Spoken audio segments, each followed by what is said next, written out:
আপনার বুঝে আসছে না, এরকম অনেক বিষয় থাকবে, সেটা স্বাভাবিক। আপনি যার অধীনে চাকরি করেন, আপনার মালিক, কোনো অফিসে আপনি কাজ করেন, কোনো কোম্পানিতে কাজ করেন, আপনার মালিক আপনাকে অনেক কথা বলে যে কথার যৌক্তিক গ্রাউন্ড আপনি জানেন না।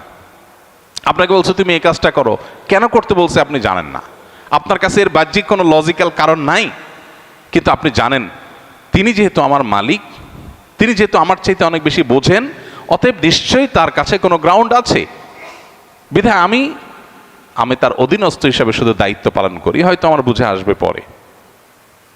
একজন গাড়ি চালক, একজন পিয়ন, তাকে বলা হলো যে ফাইলটা তুমি অমুক জায়গায় দিয়ে আসো, আবার নিয়ে আসো, আবার দিয়ে আসো, আবার নিয়ে আসো। তার কাছে মনে হতে পারে এটা তো অনর্থক কাজ, কেন দিয়ে আসছি, কেন নিয়ে আসছি, এর দ্বারা লাভ কি?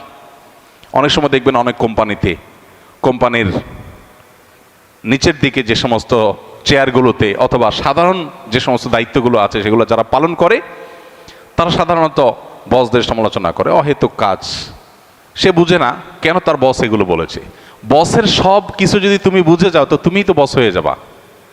তোমার আর মালিকের মধ্যে পার্থক্যটা কি? যে তার সব কথার রহস্য তুমি বুঝবা না, তার যোগ বিয়োগ সব তোমার মাথায় ঢুকবে না, এটাই স্বাভাবিক। তাহলে আল্লাহ তাআলার সব যোগ বিয়োগ, আল্লাহর সব আদেশের সাথে যৌক্তিকতা তোমার কেন বুঝতে হবে?